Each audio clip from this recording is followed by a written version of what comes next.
Welcome back to my YouTube channel. आज हम class 5 की जनरल साइंस के चैप्टर नंबर 7 जो कि है इलेक्ट्रिसिटी एंड मैग्नेटिज्म का पार्ट नंबर 3 करेंगे।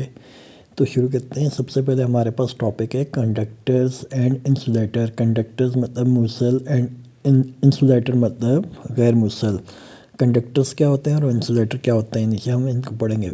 उससे पहले we have observe in the above activity that in the case of close circuit electric current passes through its component. हमने इससे पहले क्लोज सर्किट में पढ़ा था कि इलेक्ट्रिक करंट क्या होता है, अपने कंपोनेंट से गुजरता है। और क्यों गुजरता है? Does the current pass through all kind of material in the case of close circuit. क्या क्लोज सर्किट में जो करंट है वो हर किस्म के मटेरियल से गुजरता है? To know this let us perform an experiment. इस तरह का जानने के लिए हम एक एक्सपेरिमेंट करते हैं। ये एक एक्टिविटी 7.5 इसी से रिलेटेड कर रहा है। उसमें जिस तरह डिफरेंट मटेरियल यूज़ कर रहा है, जैसे aluminium foil, pencil, iron wires, copper wires, razor, glass strip, plastic ruler, ये सारी चीज़ें मटेरियल यूज़ करता है कि इनसे करंट गुजरेगा कि नहीं। Which material will allow the current to pass through it. तो इससे देखते हैं। Make a circuit connecting wires and turn on दो। जी, तो ऐसा है कि एक्टिविटी इसने परफॉर्म की। अब उसका result, the material which does not let the bulb glow can not conduct current. इनमें से कुछ मटेरियल ऐसे थे जिन्होंने तो कंडक्ट किया क्लोज सर्किट में और बल्ब ग्लो हुआ। कुछ मटेरियल ऐसे थे जिनसे करंट गुजरा ही नहीं और बल्ब ग्लो नहीं हुआ।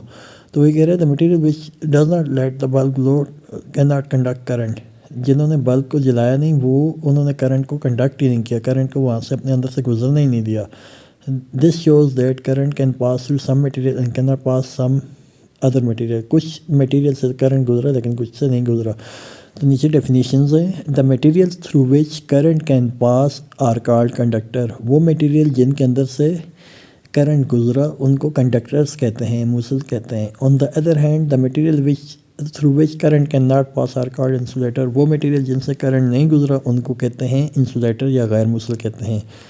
तो simply those material which allows the current to pass through them are called conductors and insulator क्या होता है? Those material which do not allow the electric current to pass through them are called insulator.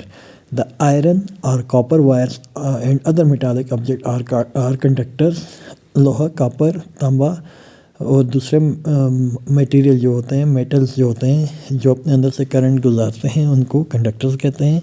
The material like, जबकि दूसरे material जैसे would, रबड़, plastic etcetera और insulator, जैसे लकड़ी, रबड़ और प्लास्टिक क्या है? इंसुलेटर हैं, गैर मूसल हैं। We have observe in our home that those parts of electric appliances are made up of insulator which are to be touched और held in with our hand.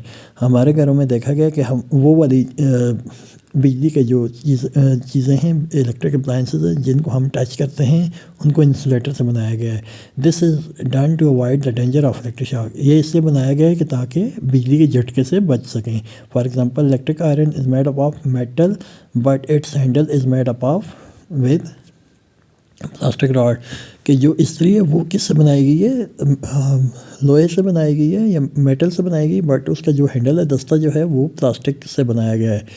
The handle of electric heaters and electric kettle are also made up of insulator. Electric heater और जो kettle होती है, केतली होती है, उसकी भी जो हैंडल है वो दस्ते जो हैं वो इंसुलेटर से बनाए गए हैं। Nowadays bodies of the entire electric fans, washing machines and refrigerator are made up of plastic instead of metal. आजकल वॉशिंग मशीन, पंखों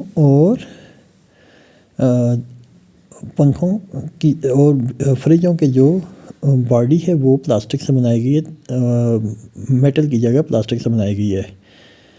इसके नीचे हमारे पास एक इंटरेस्टिंग इन्फॉर्मेशन है, इसको पढ़ लेते हैं। ये एनटीएस पॉइंट ऑफ व्यू से बहुत इंपॉर्टेंट होता है। Usually the conductor of electricity are also the conductor of heat. जो कंडक्टर ऑफ इलेक्ट्रिसिटी होते हैं वो कंडक्टर ऑफ हीट भी होते हैं। However the diamond is an insulator for electricity but conductor for heat. Diamond एक ऐसा मेटल है जो कि मेटल है, ऐसी चीज़ है जो कि इलेक्ट्रिसिटी के लिए तो इंसुलेटर है लेकिन हीट के लिए कंडक्टर है। Hence the users can verify the real और fake diamond by touching it with lips. और इसलिए जो सराफा होते हैं वो डायमंड को अपनी ज़ुबान से टच छू कर देखते हैं।